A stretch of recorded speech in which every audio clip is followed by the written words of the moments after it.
What's up, you guys? Sean Ross Sapp, Fightful.com. It is September 29th, 2021. We are here to talk AEW Dynamite from Rochester. If you missed out, Jimmy Van missed out today.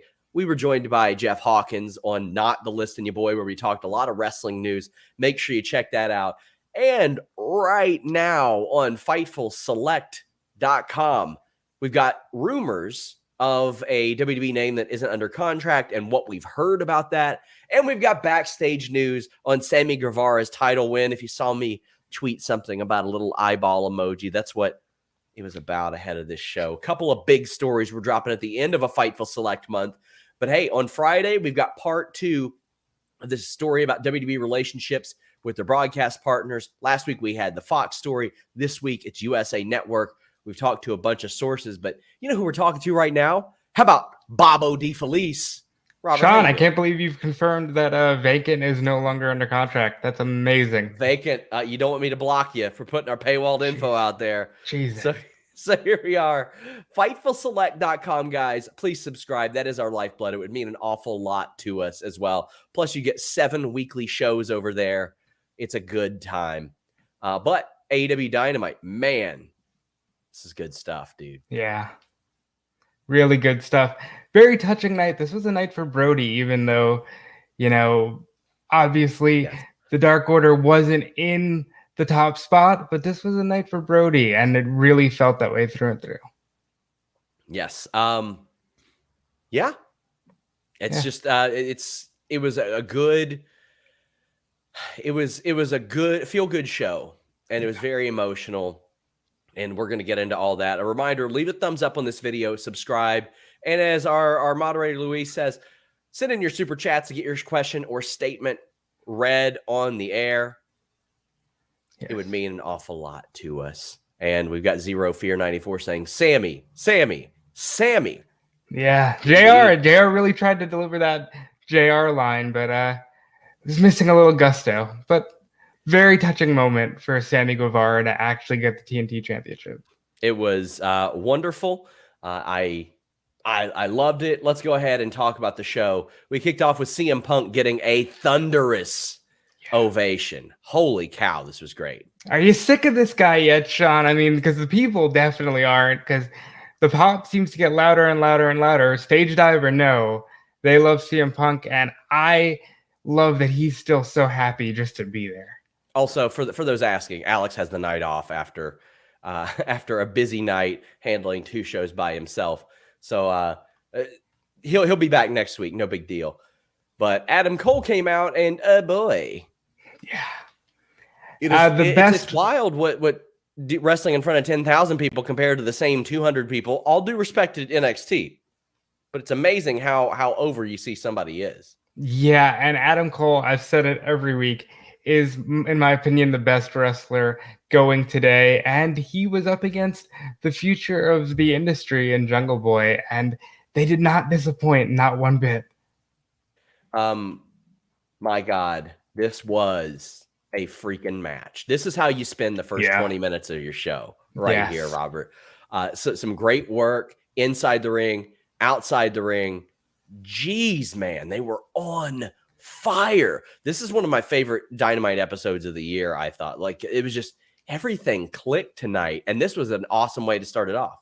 It shows that you don't need to have a Grand Slam labeled show. You just need to have a good, consistent show, and this match delivered that. The Hurricanrana from the apron to the floor, Adam Cole delivering, Panama City Sunrise, getting in the way of Aubrey Edwards, using that cheap heat, low blow. He's still a heel through and through, no matter how much the people want to cheer him. Love that.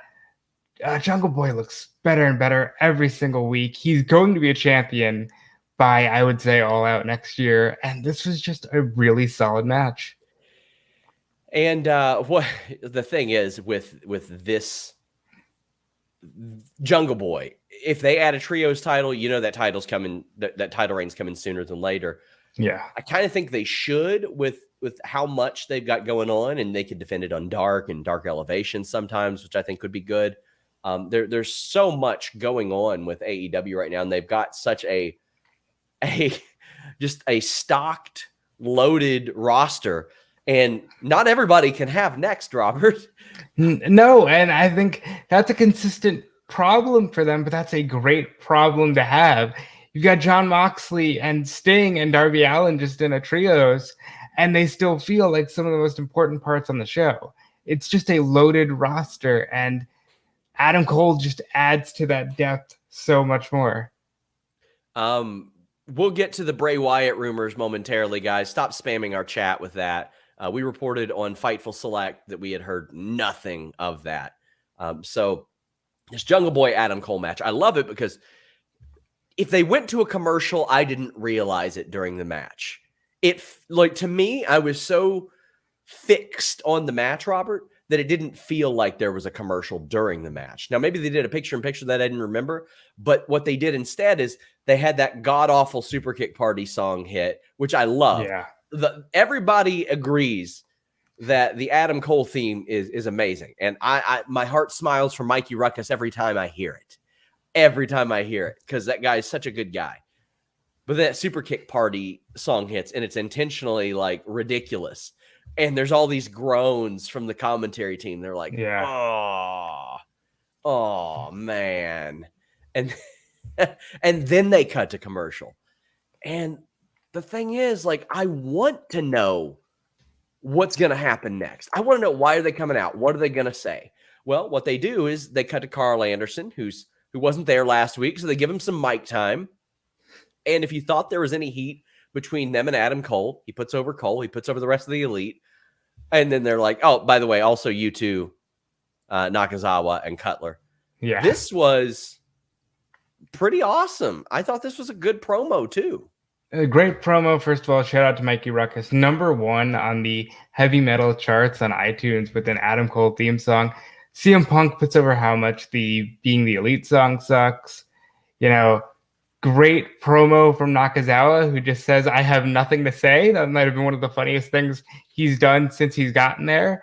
And the Elite is just having fun. And then, of course, they hand the mic to the cleaner. Yes.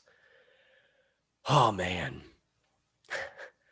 Kenny Omega. By the way, before that, they handed it to Nakazawa. And then he was like, I've got nothing to say. Yeah, I just said that was like the funniest thing he's done since he's gotten there. Oh, man. So we've got Bryan Danielson coming out. And then he's cutting his promo on Kenny Omega. I'm trying to collect myself to see how I can even relay this message. But basically, he wants Kenny Omega again. Omega wants nothing to do with Bryan Danielson. And effectively, he got the no balls chant over. Yeah. Major. Kenny no balls Omega. It's working. Danielson's not going to wear it, but he's going to have a Kenny no balls Omega shirt made, which is just amazing. And the crowd ate it up. And it's working very, very well because Omega's right. He doesn't have to fight him again. He's got no record. They did the match.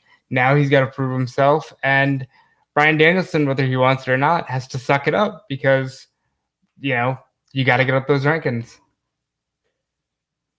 Oh, man. Daniel Bryan. I'm never going to get used to this. If you call him Daniel Bryan Danielson, I think you'll be covered. Yeah.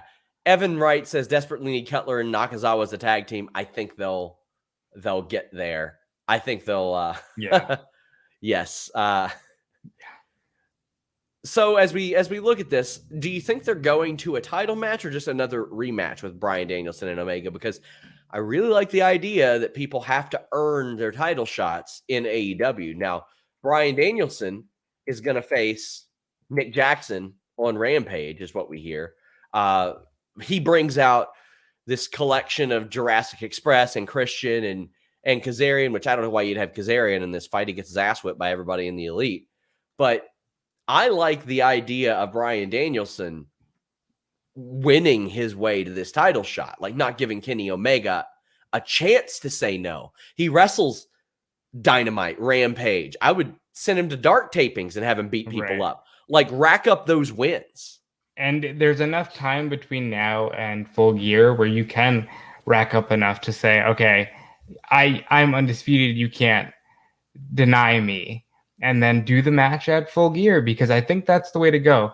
I think I know there's other people that people want to face Kenny, but I think there will always be time for those matches. Strike while the iron is hot with Bryan Danielson.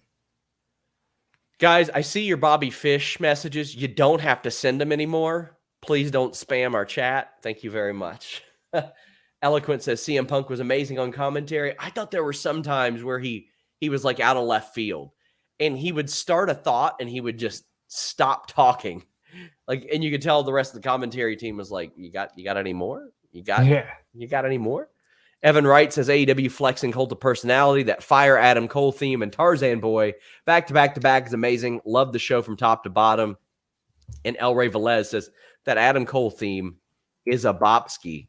Daniel R says, go ahead. Sorry. It really is. And, really don't miss the intro of the show. You get some of the best theme songs right at the start, and it really makes you regret if you did miss it. We've got Daniel R saying, good show, but I feel like the Elite feud is getting a little repetitive. They need some new people or not to do it every week. They just got Adam Cole. Yeah. I don't think so at all.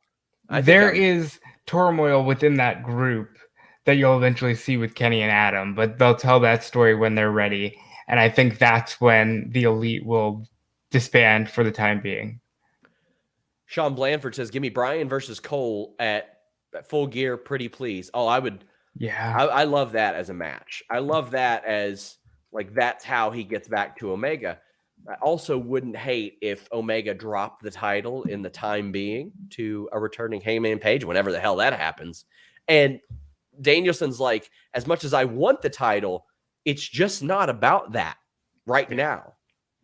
And I think Danielson can always make it about the title when he's ready, but at some point he's going to definitively make Kenny Omega tap out and determine that he is the best in the world.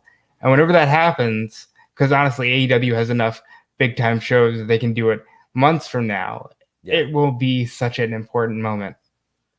So guys, since everybody's asking about the Bray Wyatt rumors and no Bray tonight, listen, the reason we didn't report anything about it on FightfulSelect.com was because it wasn't happening. The man is under a contract right now. He's under a non-compete contract. And there's people saying, oh, well, he could have got out of it. Where are you all getting this from? Like, where are y'all cooking this up from? The man is under a non-compete until the end of October. We even reported today that we hadn't heard anything like that. He's a very private guy anyway, so I get the feeling like whatever he's going to do probably isn't going to be out there before it happens or before he comes into the company. And I know there's the connection to Brodie Lee, and that's understandable. But the man's under a non-compete right now.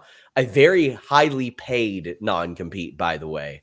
And you take that month of pay if you can get it before you head off to do other things. Robert, there weren't any real hints towards this either. And AEW usually likes to hint a little bit. Yeah, I think this is a lot of people just being excited about there's a connection between, Luke Harper, Bray Wyatt. So I think that's all it was. But yeah, I think the Dark Order proved tonight that they might not even necessarily need Hangman Page at the helm of this. Yeah. They've got the helm of this all in the family. Well, let's talk about somebody who was there. Lio Rush was teaching us about leveraged buyouts.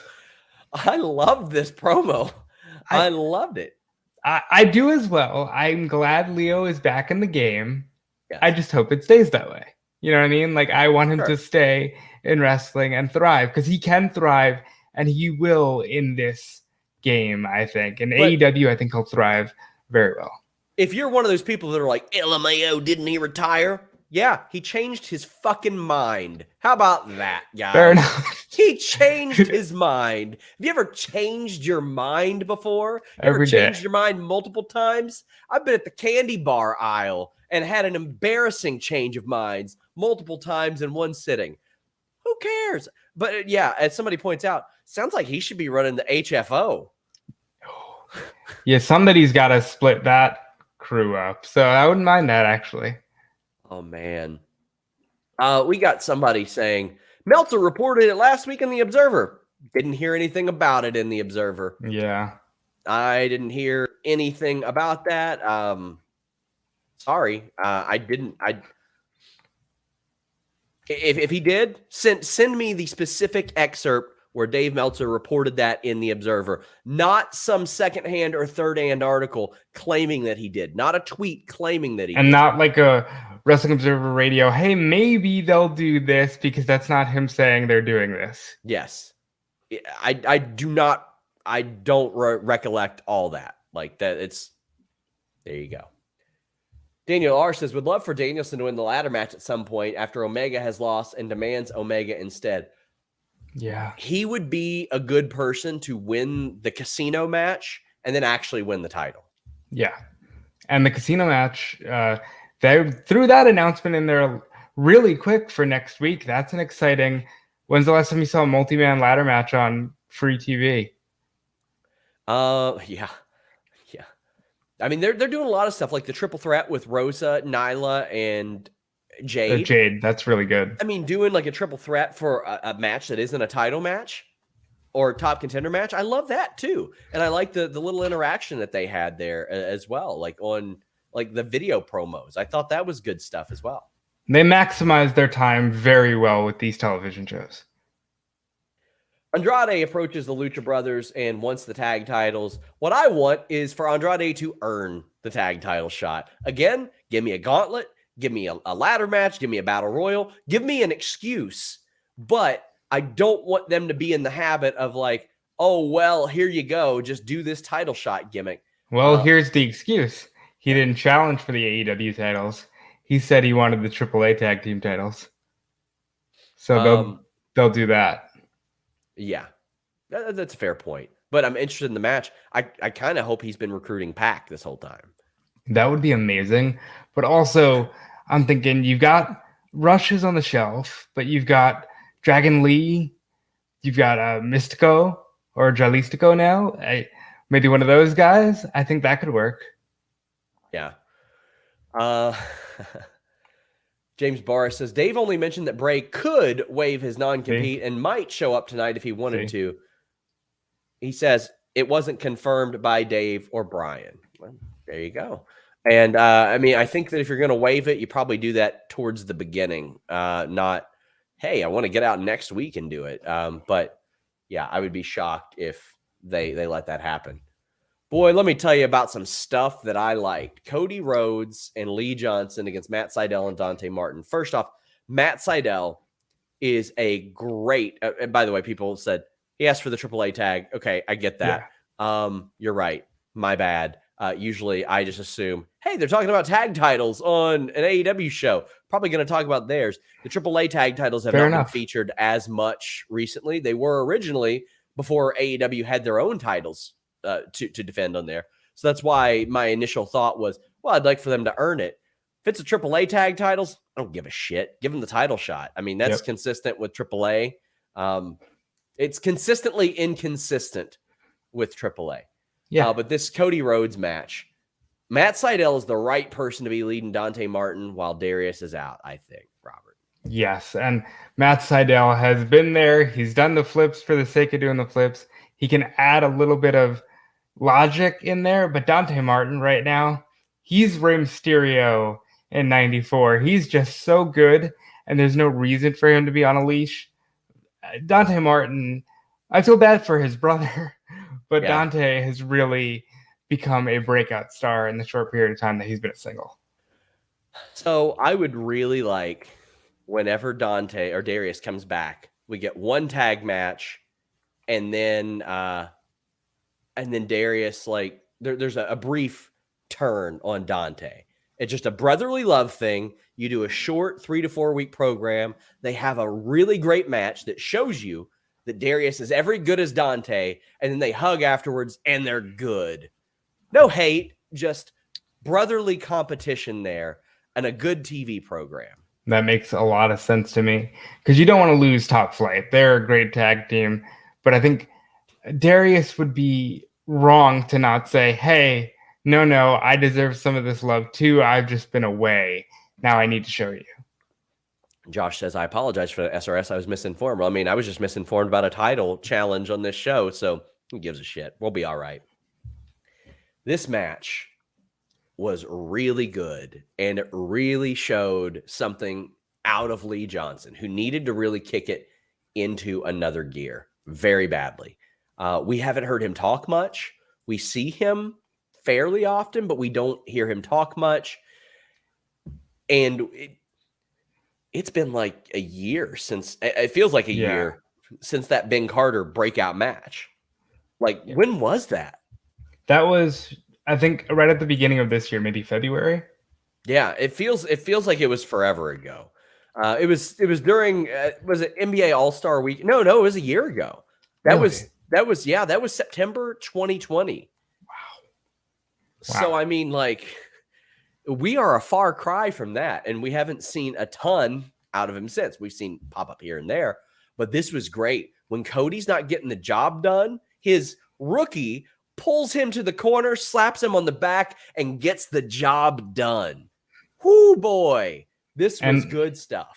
And Lee Johnson absolutely deserves to shine. Cody looks like an asshole for jumping the gun and then failing to even pull the trigger. And I did not even mean to make those references leading into this brutal Arn Anderson promo. Okay, let me see. I love that Jeremy knew immediately that I was going to want an article on this. So let me find it.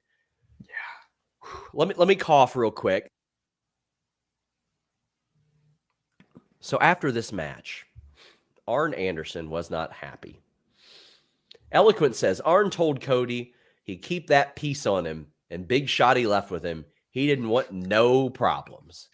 Trent Hill says, Arn went full John Wick on that Cody promo. It was amazing. Boris Nisovich says, Glock Anderson, Gran Torino, Arn Wick, Armed Anderson. Yeah. Music and Moonsault says, forget Suzuki. Arn Anderson is the real murder grandpa. Yeah. Joey Bag of Donuts says, I knew AA was in NWA, but not straight out of Compton. Jordan Scott says, so basically Arn called Cody a pussy, yes? Yeah, he really did. Really did. Ricardo says, those Cody sucks chants were real. And Evan Wright says, I hope Arn had twins, Brock and Glock Anderson. So, Arn Anderson. Let me just get through this and we'll talk about it. Arn Anderson says, and I quote, you pull up to a red light. A man jerks the car door open and says, out of the car, I'm taking your car. You say, okay, take it. Just don't hurt me. You know what I do? I pull out the Glock, put it on his forehead, and spill his brains all over the concrete. I'm Arn Anderson, and all that implies, and I'll be damned if I'm going to coach a loser. And then he says, come on, Lee. And Lee hits the bricks with him. Well, he didn't literally do that. But what he did was pull out his Glock and pistol whip Cody across the face and say, you bitch, and left. Holy crap. Might have sprayed on him a little bit too before he left. Like, this was brutal. I mean, my God, if you didn't know that there was tension between the Andersons and the Rhodes, like, he basically said, this is why I never hung around your daddy. You guys just don't have it in you to have that mean streak. Arn Anderson essentially admitted that he would not hesitate to kill a man. And I think that is the difference between Arn Anderson and, quite frankly, the rest of a lot of professional wrestlers. He also said, basically, why are you calling out Malachi Black? Hell, I'd take the match instead of you. Unfortunately, I'm too old, because he just doesn't think Cody has it in him. I think Cody needs to really kick the crap out of Arn Anderson, solidify a heel turn. I don't care if he doesn't want to call it that. He can call it whatever he wants that week. But Cody's going to need to do something, because Arn Anderson essentially emasculated him. Oh, man. This was awesome. It was awesome. This was great. Evan Wright says he needs Leo Rush versus Dante Martin, please. I would love it. This is what we watch for. Like, a guy who can't work in the ring anymore, delivering a promo like this, burying a guy, but at the same time, putting him over. He's putting over what Cody Rhodes is going to become. and he puts over Lee Johnson because Lee Johnson is a winner. He's looking at Lee Johnson. Arn Anderson pointed to Lee Johnson and said, he's better than you, former NWA ROH champion. I think he held the ROH title. Yeah. Cody Rhodes. Lee Johnson, this rookie carries you. That he got like 3 people over. And as a result, he's getting Brandy over because Brandy's out there shaking her head going, no, none of this is true. And that Brandy's delusional. Her character's delusional. She's standing by her man. She's supporting him. Ooh, this is a perfect pro wrestling segment, Robert. And Brandy is the kind of person who is going to fire back and going to be the person to perhaps reinsert the spine into Cody Rhodes and deliver that fire, which is what he's going to need. I'm interested in seeing where this goes. For the first time, the Codyverse looks like a lot of fun. I'm interested in seeing where this story goes. Also, shout out to CM Punk, who very coyly at the end of that said, listen, Arn Anderson has a body count from the 80s, but he didn't use a gun to get it there, which popped me. Whew. James Boris says, Kenny no balls on a t-shirt win tomorrow. I'd bet. Jordan Scott says, give me Bryan, a returning Hangman face off in a ladder match next week. Have the Elite screw Bryan and Cole help Paige win. I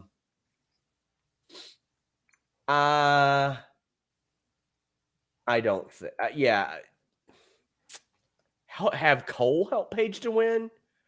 No. Well, I don't think so. They're going to on BTE. They kind of did the thing where he was like, "Yeah, I'm gonna go have a beer with Paige," because he doesn't understand that they're not all friends. He hasn't been watching the product. Yes, right.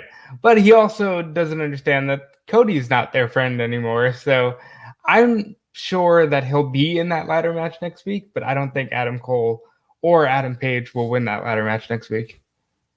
Reminder, guys, get your super chats in. We have big news on the rumored name whose deal is up with WWE, and also the main event of tonight, backstage news on that, up at FightfulSelect.com right now. And leave a thumbs up if you're watching. New Punk Rant says, I haven't been this emotionally invested in wrestling since WCW 96-97. I've loved parts of different eras, but AEW is special and only getting started. Yeah. As long as this good creativity keeps rolling, I'm here for it. I get phone calls like that from different people who are just lapsed fans every week that are just like, this AEW is fun. Wrestling is fun again. And it really is.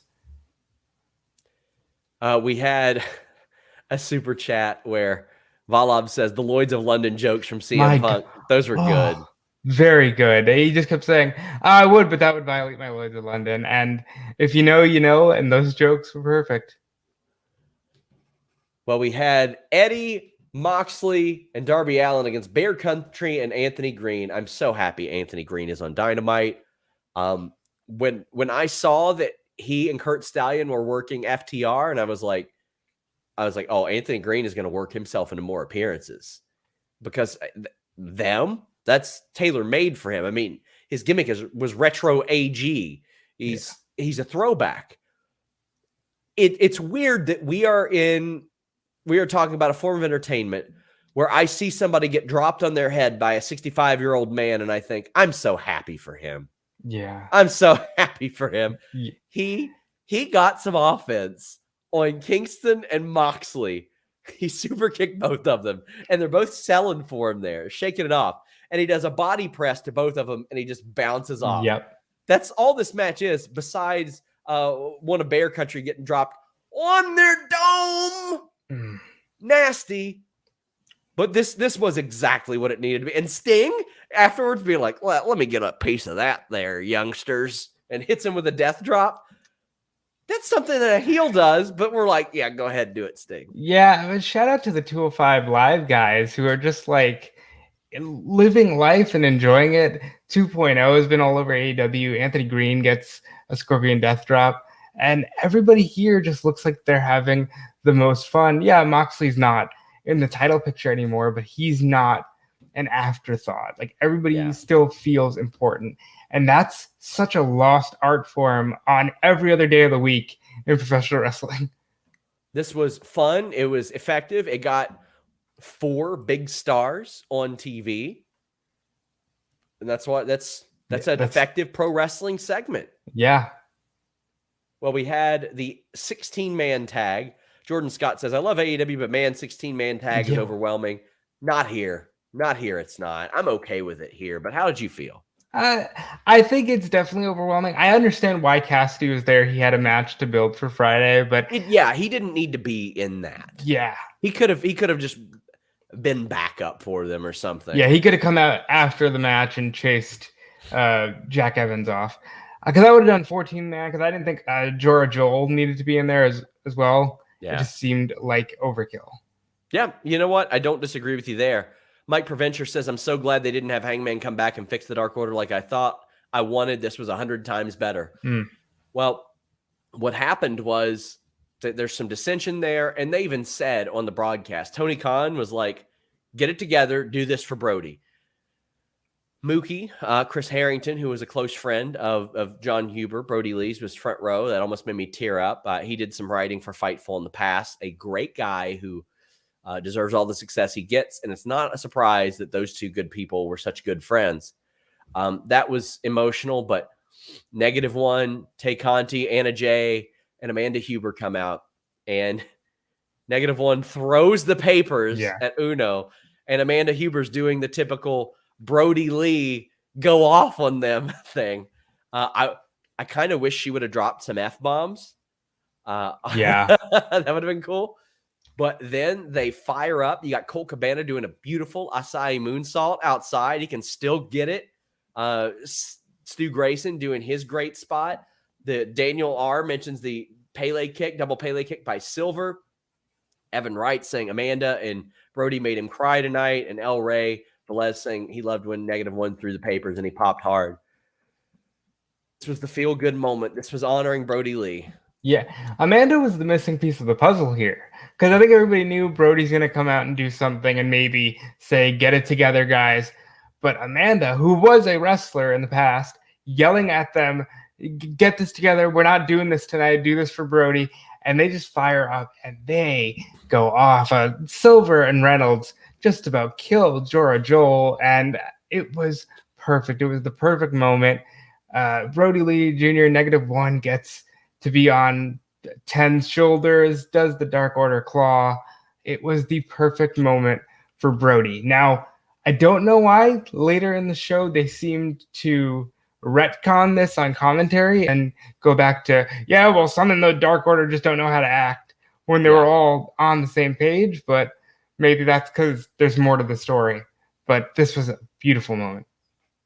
Well, we've got Rob Oken saying, been there. Sid Justice, if he was watching AEW. I'm not sure what that's in reference to, unless it's maybe the Anthony Green thing. But Evan says, need Bear Country to go win the IWGP tag titles. Oh, when travel opens up, they should head over there. Yeah. Daniel R says, who will win the ladder match next week? And Alicia Ellis says, thoughts on who you think should be in the casino ladder match? And do we know how many participants? I think it's 8. Yeah, but I think it's got to be Danielson if that's the way that they're rocking. Because like I said, just give me the reason. Give me the reason he's getting this match. And if you want him to go an hour at Full Gear, well, don't twist my arm.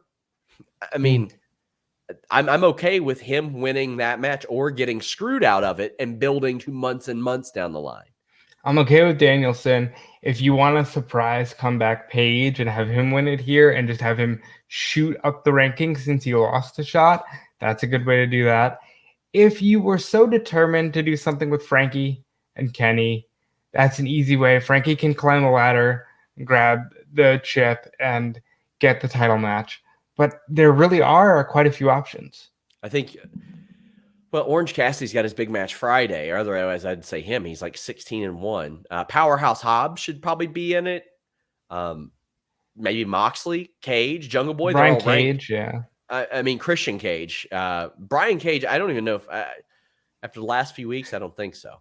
Miro might they might want to throw him in there because of the nature of him losing and all that. But I guess we'll see. Sawyer says, I never knew that I wanted to see Moxley and Kingston no sell a flying crossbody till tonight. They do a lot of spots that you don't necessarily think will come from people of that size. You know what I mean? Yeah, and Moxley has gotten a bit bigger and a little more thick. And I think this sold it perfectly. And I like where he's going with his new style and his new look and direction. And Kingston has been the perfect partner for that. James Boris says, Hangman and Danielson sounds like a more reasonable alliance that gets us to Full Gear for Hangman's win. Also, why not have Full Gear in Virginia or maybe Baltimore? They've done it in the past. They wanted to go somewhere different. They wanted to get a little more out west, which they're not going to be doing the rest of this year, like many West dates. But yeah, I'm glad that they went somewhere besides the East. Yeah. Well, if you want to take your penis into Full Gear, check out our friends at BlueChew.com. Blue Chew, that unique online service. Mm.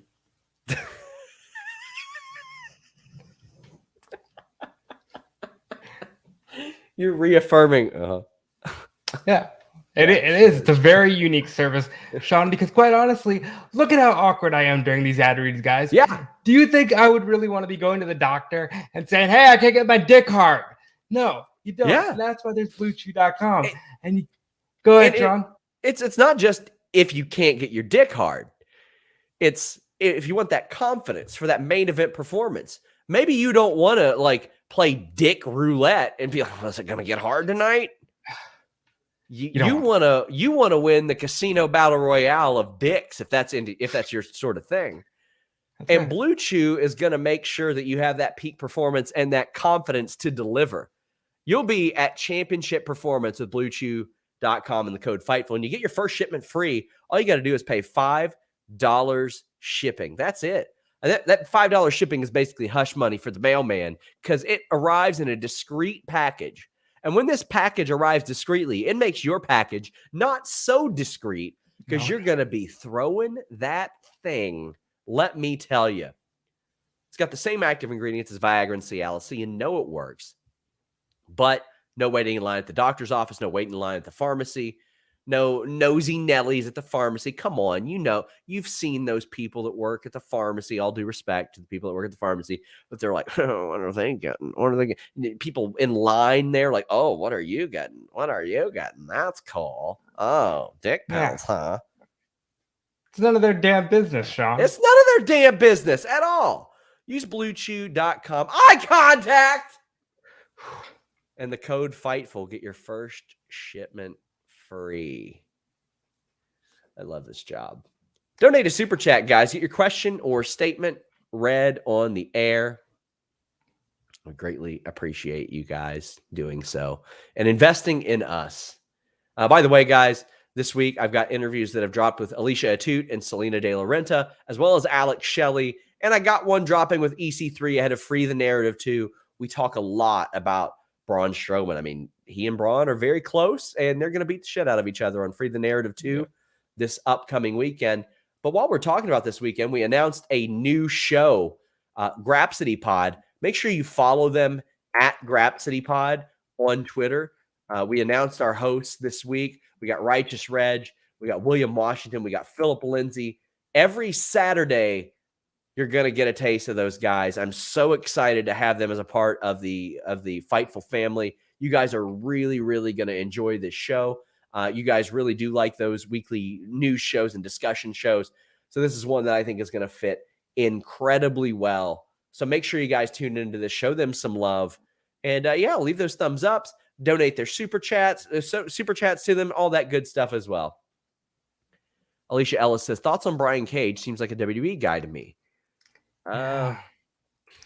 Brian Cage, there's an article up on the website right now where he basically says, I don't know why the buck stops with Tony. I think he needs more people helping him out. That's a bit of a shock coming from a guy who isn't really on TV, even though they spent about a month building to a match with Ricky Starks that hasn't happened. Look at some of the stuff that made TV up until the first week of January 2020.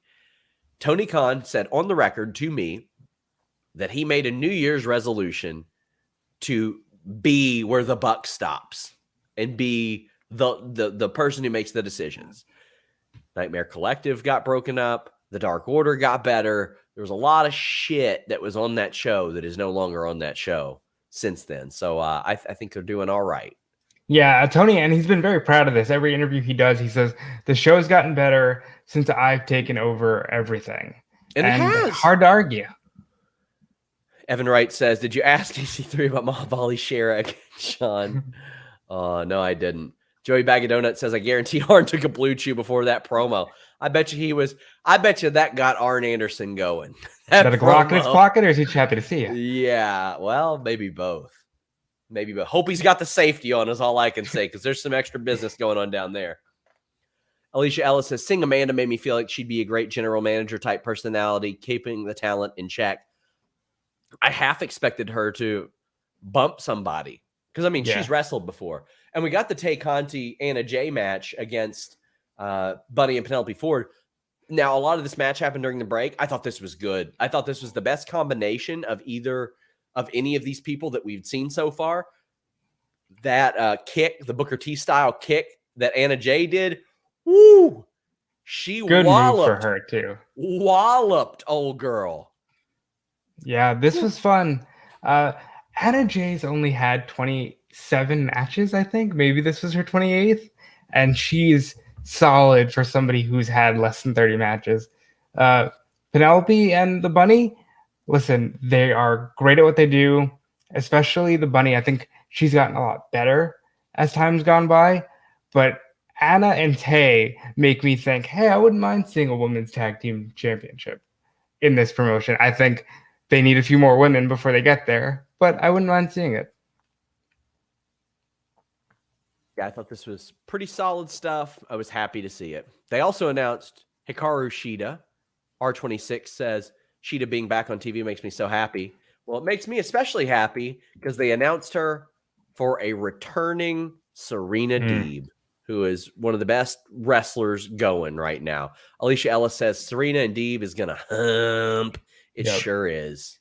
Shida on her way to 50 wins. I think the only person who has that right now is Jungle Boy.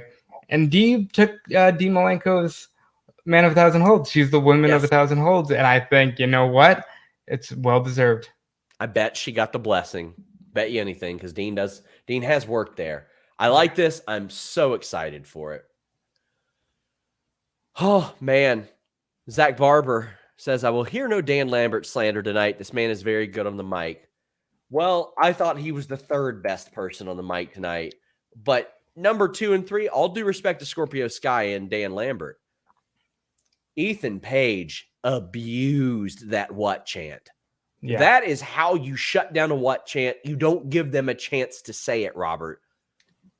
Whew, yeah. That was good. Look, I was asked by the person I watched this with, he says, why do they have Lambert when Page can talk? And I said, because Page will get cheered and Lambert won't. Because Page is so good. And I say it every time I see him. I can't believe I had to write an article about him ripping his own heart out just this calendar year. He's so good for this company. And I will say, now that we're talking about them, after the show, during the first commercial break of Roads to the Top, the Men of the Year confronted Sammy with the championship. So it looks like one of them will be getting the first crack at the new TNT champion. We'll talk about that momentarily. But I recall less than a year ago, I had a certain former world champion who was livid that I compared him to Ethan Page in a positive light. That was a funny talk. But El Rey Velez says Ethan Page can cut a damn good promo. Brent Lockman says very few people can deal with the what chants like Ethan Page. It was glorious. Cornman316 says Ethan Page masterfully killed the what chant by not taking a single breath during his promo. Why do they need Lambert? He can talk, but his cringe af. Well, I don't think he's a long-term guy. I think he's going to be a short-term guy because that's how he's always been. Like everywhere, MLW, Impact Wrestling, like he comes in, he does his spots, and then he hits the bricks for a while. I think he's smart enough to realize that he's better in these small doses, and he's there to get a bunch of heat, get his ass kicked, and hit the bricks. Yeah. And Ethan Page and Scorpio Sky aren't. This was such a good promo. He talked about everything from his tight tits to just being good. Yeah, so I will say with Lambert, don't listen to anything he does outside the industry because you'll quickly see that it is an act and he has nothing but love and respect for the world of professional wrestling. He's just very good at filling a role that they need him to fill. I do think we see some more MMA people in the mix before Lambert goes away. Guys, get your super chats in. It would mean a lot if you all invested in this program. But also you can invest in this program by checking out the new Fightful magazine, articles on CM Punk, John Cena, Thunder Rosa, Bryan Lee, the Thunderdome, Fire Pro Wrestling, all kinds of great stuff in there. You got My Last Word, you got the mailbag. There's so much good stuff in this magazine. These articles don't get old either. We got physical and digital editions. You got the Wrestlers Tribune in every issue rather. Cody Deaner is the latest contributor. You guys are going to love Fightful magazine. Part 4 of our interview with Ricky Steamboat. Check it out, guys. Fightfulmag.com. You can also go to shop.fightful.com. I'm going to make more of a concentrated effort to upload more designs. We've got some quirky designs that are like based on our podcast. Then we have some more stylish ones as well that I think you guys are really going to like. Make sure you guys check that out. Jordan Scott says, if TBS title is a thing, who do you see winning it? I think it's got to be somebody who's perceived as a top person. That was important with the TNT title and Cody. Yeah, assuming that this is the secondary belt for the women, I would put it on Serena Deeb is a great choice for this championship. She can set a pace. She can have many matches with anybody. And I think I'd start there and work my way to a new star like a Tai Conti. Roger that 95 says, going to my first AEW show next week. I can't wait. I don't care if I sound like a shill or whatever. You're going to love it. It is a different type of experience. Now, yeah, I've been to the GCWs and all that stuff, and that's a great experience too. But a 10,000 seat TV show, you can't really replicate that with that type of energy. New Punk Rant says, I'm really excited for the triple threat. I hope that main event's Rampage. Also, I love how savage MJF is. He definitely is modern day Piper. Oh boy. So MJF finds ways to put over people and bury them. It's masterful. He comes out and talks about the 4 pillars of AEW. Not people that built themselves elsewhere, like the Bucks or Cody or Cole or anything. People who AEW made them know them. Darby Allin, Sammy Guevara, Jungle Boy, him. And he mentions that he's beaten 2 of them and then just bypasses Darby. He wants a world title shot, and in my mind, I'm thinking, man, he just lost. Don't do this. But if there's anybody who would want to skip the line, it's MJF. But Darby ain't having that.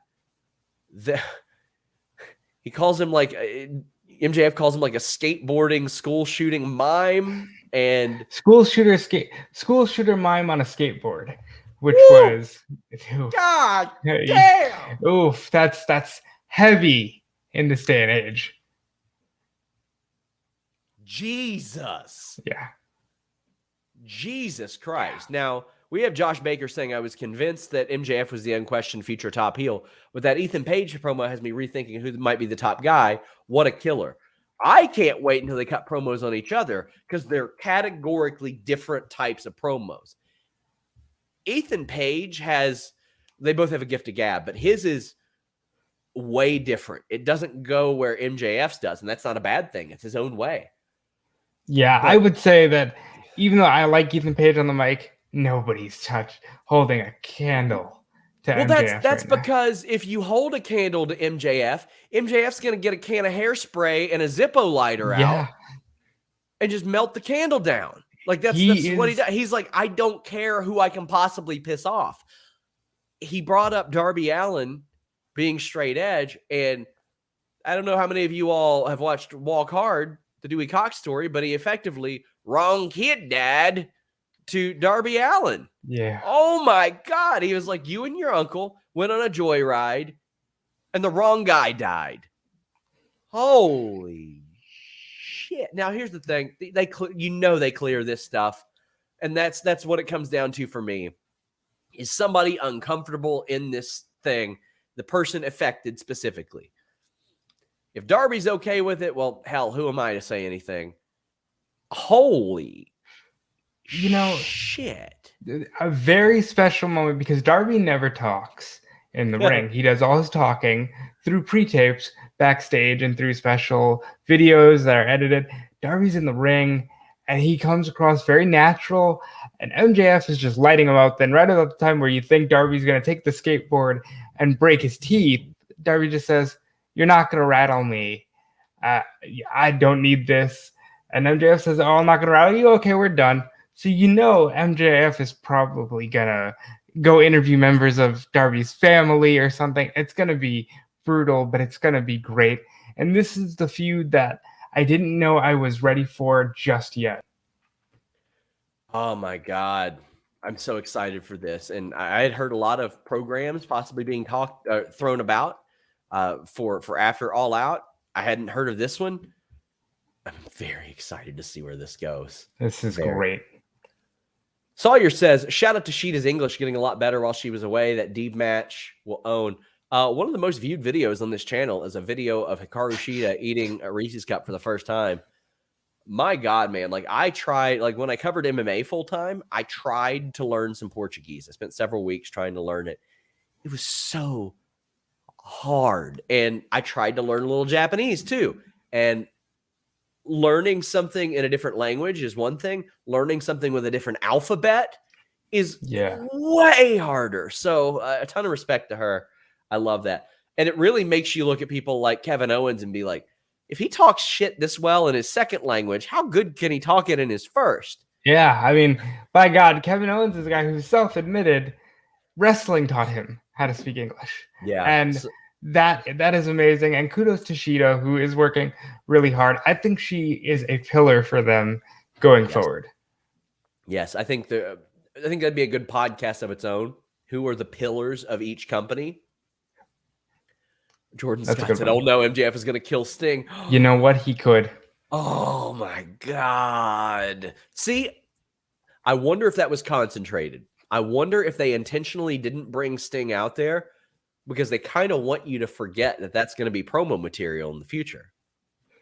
Also, I mean, he did call Sting a number 2 guy, referencing that Sting was never the top face whenever there was anybody bigger around. So you know they're going to get into it. And that's going to be a lot of fun. Also, shout out to our friend Maggie, who speaks fantastic English. Wow. Fantastic English. Wonderful person. Get in your super chats, guys. We're poor. Yes. Very poor. Sammy Guevara defeated Miro for the TNT title. What a title reign Miro has had. Miro was in this situation where I think that he showed that he could cut these 30-second promos and they relied on them way, I don't want to say too much, but I heard that they had to really push for last week's segment to happen. And this title match and title change was supposed to happen sooner. I've got more info on when it was supposed to happen, when they had planned for it to happen over on FightfulSelect.com right now, but this match is good. And if they move Miro directly into the Casino Battle Royal or the Casino Ladder match, I think it's a good transition because in AEW, it's not like immediate title match stuff. But the match itself was dope. There was one spot in particular, Robert, I want us to talk about to kick off. I'm pretty sure Sammy Guevara could do a shooting star flatliner if he wanted to. Yes. I think... Yeah, go ahead. Sorry. Yeah, like Sammy is he's so athletic. He's made for the TNT Championship. He is a guy who I really do think is one of those pillars of this company and was homegrown in AEW. But my God, he is the perfect guy for somebody like Miro to throw around and yet still be strong enough and believable enough that he can get him up for more high impact moves later on. Well, that one, it looked like it was going rough, but Miro didn't give up on it. He didn't give up on it and heaved Sammy overhead. Sammy hits his offense. Boy, him hitting, what's his finish called? That's like the inverted GTS? The GTH. The GTH. He hit the GTH. Whoo, boy. Like the Spanish Fly, the 630, like there's, okay, so when the 630 is like the 4th most physically impressive move in a match, what does that say? It says he is a damn good athlete and one of the guys who I think this promotion thought they were getting an okay guy, and I think he's proven to be a lot more than just okay in the year that he's had with this company. My only gripe is this. They should have split the inner circle because they just don't exist. But that would have been cool if they would have come out to celebrate with him. But Sammy looks awesome in this win, and it's not even a fluke. Like with the way Miro was going, you'd think, oh, they get him on a fluke, a roll up, run away, and we're good. But Miro did the job, and he did it really clean. Also, not to go off topic, but I'd be remiss if I didn't mention MJF dropping the Bruce Pritchard line. That was very funny. He said, I've got Bruce Pritchard on speed dial. That was a fantastic line. I love them referencing stuff like that. Yeah. New Punk Rant says, I screamed when Sammy won. AEW pulling triggers on the pillars of AEW. Also, I can't wait to see Cody turn full heel. Also bought the mag. Well, thank you so much. You guys are going to love that magazine when you try it out. We got a lot of talented people writing for it. We've got Brandon Campbell saying, breaking news, Sammy just accepted a challenge from Bobby Fish on Cody's show for next week. P.S. Hire me, Sean. A whole lot of people bringing this up. Alicia Ellis saying Bobby Fish wanting to be next for Sammy is interesting. Well, Sammy Guevara accepted it. Christopher Hart says, Sammy. Evan Wright saying Sammy versus Joel Pearl. Well, I think Bobby Fish can fight a little bit better than Joel Pearl. But are you putting down the current Fightful champion, Sean? Yes, I am. Yes, I am. Absolutely.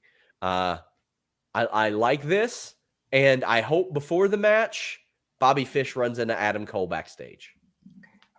I was not expecting Fish, but Fish is a perfect guy with Dan Lambert. Me at any wedding that I go to. Yeah, I wasn't expecting Fish. But I mean, really, it would, for Fish to be one of the guys in AEW right after Cole, he's also doing some MLW stuff this weekend, but this is good for him, and I'm glad to see him there.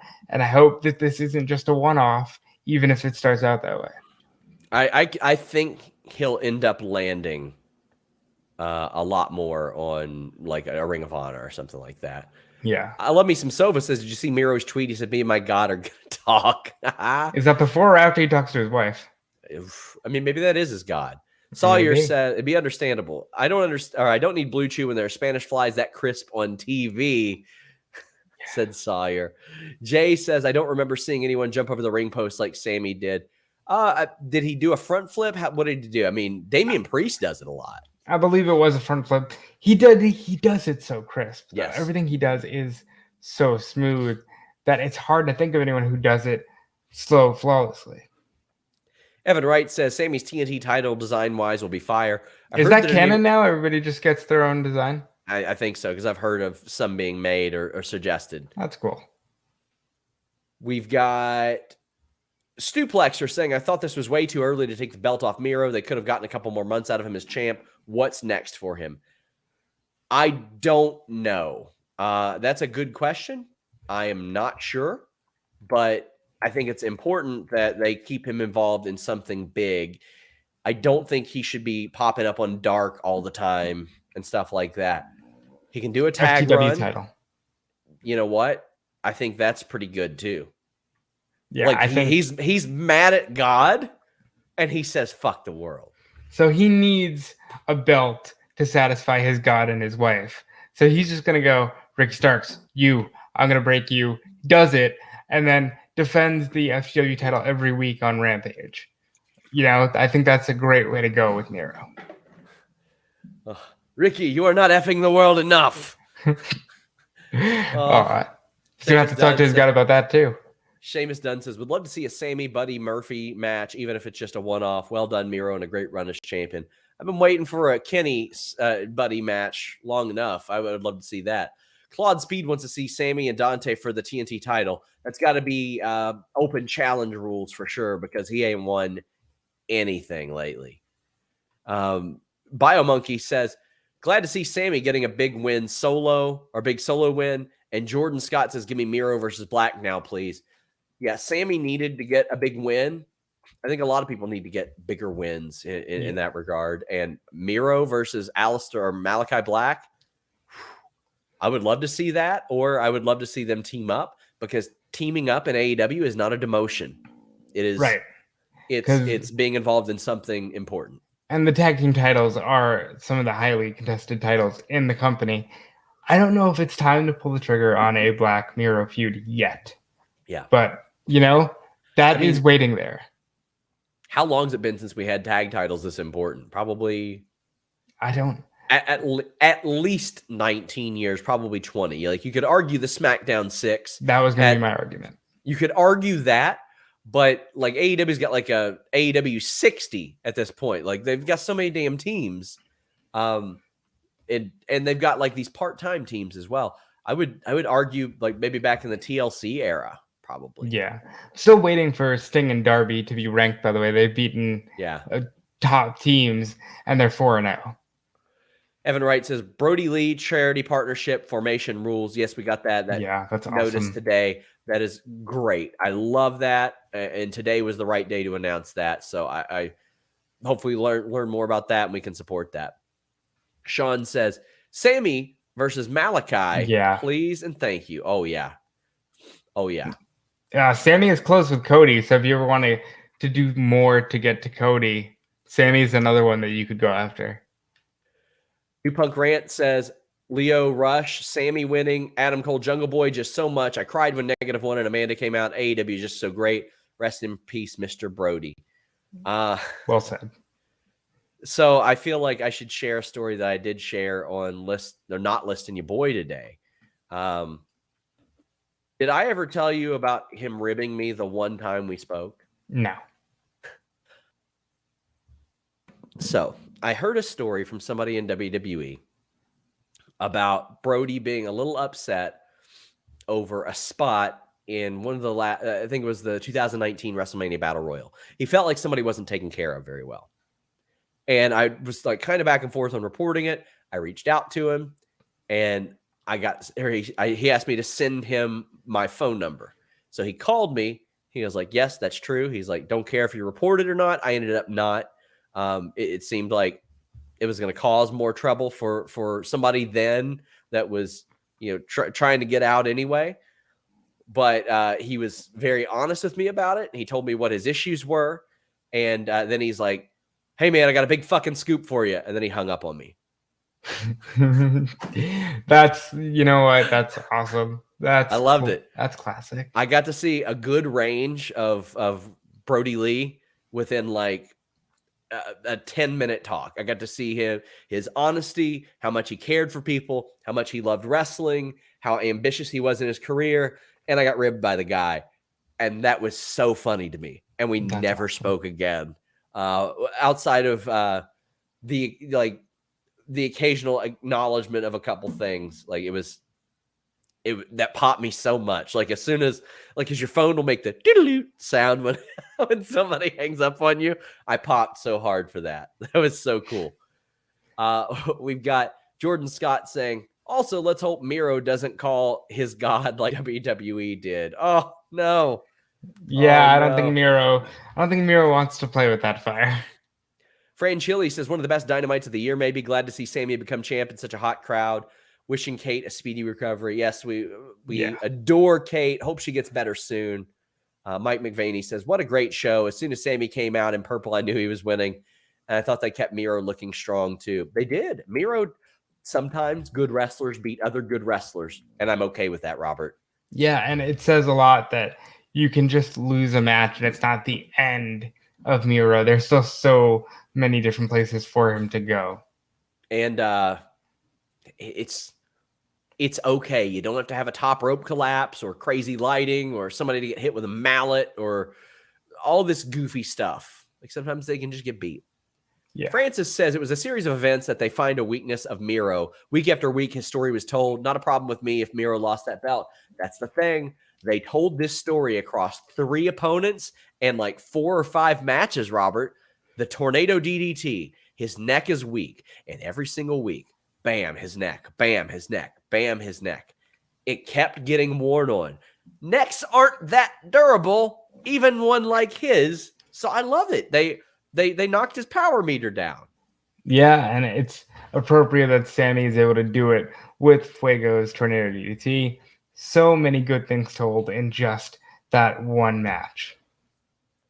Oh, we've got a few more super chats. Go ahead and get yours in, guys. This is the last call. Zach Amon says you boys agree that Cody is the problem and not MJF, Sean Spears, QT Marshall, and Arn Anderson.